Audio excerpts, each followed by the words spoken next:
Салом ба ҳама ва курси шиносоӣ бо JavaScript. Дар ин видео мо қатъи шумо средаи разработкамона, яъне ҷои коднависимона дар компютер насб мекунем, яъне установка мекунем ва ба кор кардани ҳамун шинос мешем. Хоб, мо как средаи разработкамон инструменти худмон мо Visual Studio Code интихоб мекунем, барое ки беҳтарин инструмент ҳисоб мешавад барои веб-разработка ва барои бисёр забонҳо. Хоб, мо метавонем просто гуглит кунем ва инҷо вкладкаи даунлод бидуроем. Инчунин установщики Visual Studio Code дар телеграм-канали мо доступне, ки шумо метавонед телеграм-канала Amiri Life дар поиск нависен ва марҳамат Visual Studio редактор всего скачат кунед ҳамин канал. Иҷода чӣ хеле ки мебинед инами Windows доштагии Windows, Linux боша Linux ва кадоме ки Mac дошта бошад дар Mac скачат мекунед ва ман хай Windows дорам, вот Windows-а скачат мекунем ва худаш автоматически скачат мешавад, то охир меравад, парво накунед. Иҷа дар хай худаш в основном фаҳмондагие ки вот какие забонҳо навиштан мумкина и чӣ хеле кардан дар кор. Ва вақте ки уже скачат шид, мо ҳамин файла мекушоем. Вақте ки кушодем, инамхел окно мебурояд. Баъд мо чӣ кор мекунем? И окноро мо кнопкаи I accept the agreement амира межахем ва next. Далше чӣ кор мекунем? Далше чӣ хеле ки шумо мебинед, иҷа дар якум дора кнопкаи create desktop icon. Desktop icon яъне и дар назар дора инами иконкаи дар рабочий стол будагира. Яъне агар шумо ҳамира галочка монед, дар рабочий столтон ҳамхел иконка пайдо мешавад. Хоб, дигариш кнопка мебинем add open with code action to window explorer file context menu. Яъне вақте ки мегӯяд шумо дар дохили ягон папка, шумо вақте ки кнопкаи правира межақен, дар ҳаминҷа инара мебубурояд ё не? Ина ман амура так как вақти установка дар галочка модагӣ будам, бози мебурояд мисол.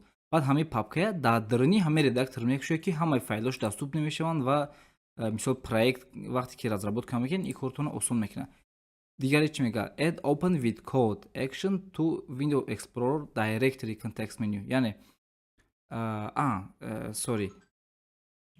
Вақте ки наидимша галочка монед, дар дохили ҳамин папка пайдо мешавад ва вақте ки якумша агар монед, дар болои файл пайдо мешавад. Яъне допустим ягон файл мо дошта бошем, инам хеле вақте ки кнопкаи тарафи роста межақем, ина ҳаминҷада мебурояд ки открыть с помощью JavaScript, с помощью VS Code.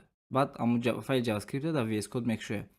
Агар ки вай галочка намонед, вай дар иҷаш пайдо намешавад. То есть агар якумша галочка монем, вақте ки дар болои файл биҷақем, иҷада пайдо мешавад, намонем намешавад. Агар дуюмша галочка монем, и барои наидрани папко дава, дар рӯи папко вақте ки межақем, ина открыть с помощью ина with code мебурояд. Ва так регистрировать код как редактор для поддерживаемых файлов. Яъне барои файлое ки яъне ҳамин забонҳои барномасозӣ, мисол Python, C++, Java, HTML, CSS, мисол JavaScript ва дигар забонҳое бошанд ки ба Visual Studio Code ҳамвора кор кардан мешавад, автоматически дар Visual Studio Code ҳамвора кушодан мегиранд ва ин мода дар коре ва моро галочка мемонем. Дигариш add to path, яъне ира добавит мекунад ба path ва ин чиза ман шумо совет метам ки галочка монем хубтаре, барое ки мо бисёр расширение бисёр чиз установка мекунем ва ҳам вақте ки ба терминал кор мекунем, проблема камтар мешавад.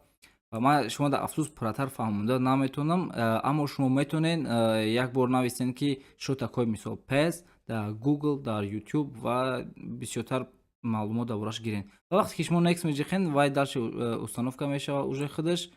Вот ина инсталл межахем, установка мешавад. Ва так как ман аллакай установка кардагиам, ман просто мекушомаш ва шумо дар мефаҳмонам ки чӣ хели ҳай. Хуб, вақте ки медурем якум бор дига мешавад. Хуб, допустим иҷа шумо фикр кунед ки ҳичи нест. Вақте ки якум бор медуроем, ман метавонам ай бибурам. вақте ки якум бор медуроен иҷада ҳичи нест ва инам хел шумо акнои мебинен просто ай ҳами дар бораи обновлениёи Visual Studio Code мегуфтагӣ. Ва бинед якум коре ки шумо мекунем, мо дар ҳамин вкладкае ки деҷа дидесен дар ҳамин поён медуроем ва деҷада мо поиск метем live server медуроем ва ҳаминҷада кнопкаи install дора, install ва яъне установка мекунем бачаҳо. Ҳаминро мо дар Visual Studio худмон насб мекунем. Барои чӣ ҳайӣ? Вақте ки мо дар JavaScript код менависем, мо дар коре ки кодмонро запустид кунем, правильно? Ва мо кодро чӣ хел запустид мекунем? Мо ҳамун файли HTML мисол қатъи JavaScript мо пайваст мекунем ва файли index.html мисол ҳамонро мо go live мекунем, яъне запустидш мекунем дар дохили компютермон сервер созад мекунад ҳамин расширенӣ ва кодмонро мо навиштан мегирем ва также коди моро автосохранение мекунад ва ӯ чизе ки дар браузере обновид мешавад худаш, яъне кода мо навиштесем ҷошро обновид шидан мегирад, мо мефаҳмем ки яъне чӣ хел обновид шидесаи чизи мо. Хуб, агар ки шумо надонен HTML CSS бачаҳо, хубтараш камтар основаша бихонен. Также дар вкладкаи плейлистҳои канали ютуби маро метавонед бинед ё ин ки видеоҳои пештар ман курси веб-программированӣ 5 та видео дорам ки шуморо айнол чизҳои асосии HTML ва CSS қатъи шинос мекунад курси ман. Ва метавонем баъд ё баргардем ба хондани JavaScript. Хуб, вақте ки мо инро установка кардем, буд кардем, мо дальше чӣ кор мекунем? Мо хуб медуроем ҷои вкладкамон ва мезоем якта папкаи now, мисол папкаи ман lesson мемонам или JS курс.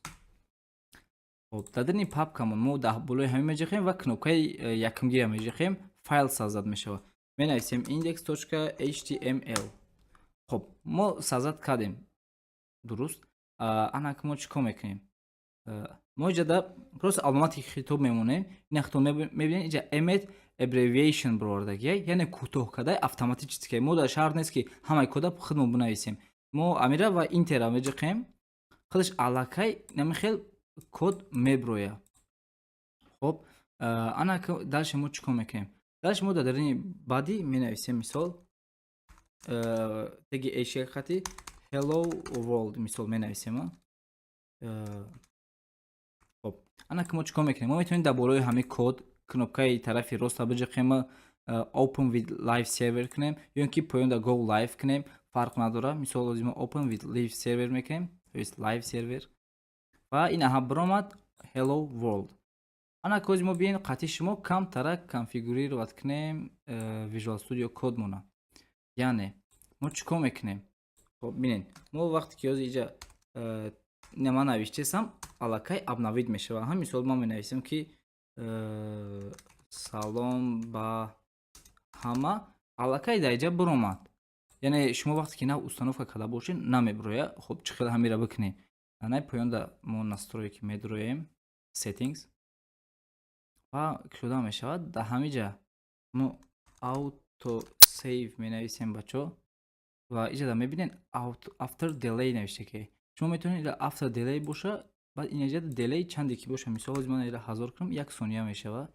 Вақте ки шумо менависен автосохранид мешавад, яъне сабт мешавад ҳамон коди навиштагии мо баъди 1 сония after delay карда бошед. Агар on focus change кунем, яъне ҳангоми ами иваз кардан баробар аллакай коди шумо сохранид мешавад. То есть ма камтар дигар хел фаҳмондам ба фикрам. On focus change вақте ки мо акнора дар оҷа меҷахем, баъд иваз мешавад. Но қариб ки ҳамаш як чизае карочи. Ма ва on Windows change вақте ки мо чизеро ки алиш кунем, то есть як чизи навигариши кнопкаро ҷиқидем, сразу худаш сохранид мешавад. Но ма after delay мемонам барои ки мада удобнитарай ва вот ҳазорш мемонем. Ва бачаҳо дарини пидани вақте ки мо дар коре ки як галат текст бинависем, мо лозим нест ки адили худмон як галат чи придумат кунем. Ина обновичи. Мо иҷадани emmet дорем. Яъне мо просто менависем lorem, вот lorem. Тавола меҷахем, худаш як галат текст пайдо мешавад. Дига мо дар шарт нест ки ай худмон ягон чиз придумат кунем ва худмона ғам бутем. Так шо инами lorem ипсум ҳамиша навиштем.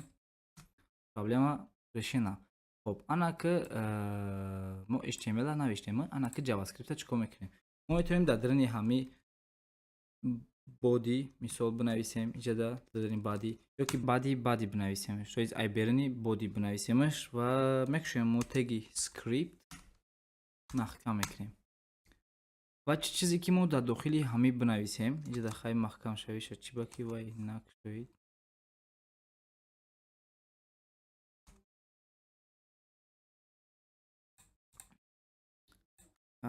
Короче,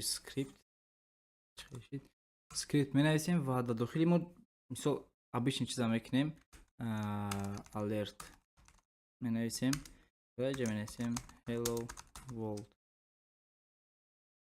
Хоб, дар охирш хай точка запита мемонем ва ина чихе ки диден нами чиз биромад alert меган, ҳами акное ки мебураем мира alert меган ва мо окей меҷахем, просто окей. Вот. Вақти каждый раз вақте ки мо страничкаро обновить кунем, аввал ҳамин чиз мебурад, баъд страничкамо мебурад. Яъне типа гувоҳӣ мешавад, да, алерт ба тоҷики гувоҳӣ мешавад. Яъне гувоҳӣ метавад вақте ки хеле чиз бисёр дар сайтҳои дагин ба фикрам. Мисол попросид уведомление ё ё чи в основном ама хел да ва хай обычный чиз буд. Ва мо также метавонем то вақте ки коди мо бисёрай, мо вая то дар дохили HTML навиштамон қин мешавад.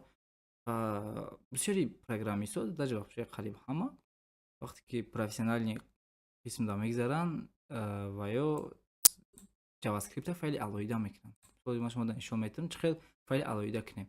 Мо дар болои ҳамин папкаи JS курс меҷиқем ва кнопкаи файла меҷиқем. Хоб, app.js мемонем. Номша формати файлҳои JavaScript JS бачо. Хоб, мо чӣ кор мекунем? Мо алерта айҷа мегирем. Ҷида мемонем. Иҷа да боша чӣ кор мекунем? Мо просто скрипта менависем дар дохилиш source баробари app.js. Яъне мо путь ё ин ки роҳи ҳамин файла менависем ва азбас ки ё ҳардушон дар дохили як папкаҳанд, мо просто app.js менависем, тамом. Ва мебинем чӣ хел хушрӯ кор кардесем. Мисол обновит кардесем, олиам кор кардесай. Ва чизе ки уже шумо дар дарини и бинависен, иро игнорировать мекунад. Программа иро намехона. Яъне как коди JavaScript намехона ҳузурана. Чизе ки мо дар дарин бинависем, ҳамонро мехона. Инаҳа, чӣ хел ки дидесен, чизе ки дар дарин навиштем биромад. Яъне файли HTML мо через файли дигари ҳамин чиза бировардесай.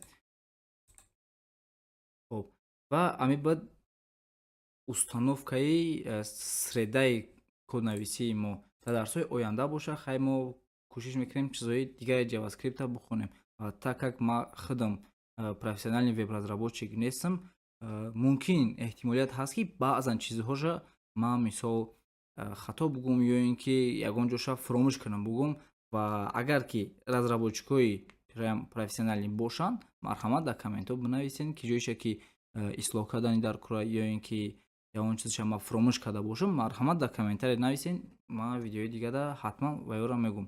Раҳмат ки видеоро то охир тамошо кардем. Лайк ва подписатсия дар канал фаромӯш накунед. То видеоҳои оянда.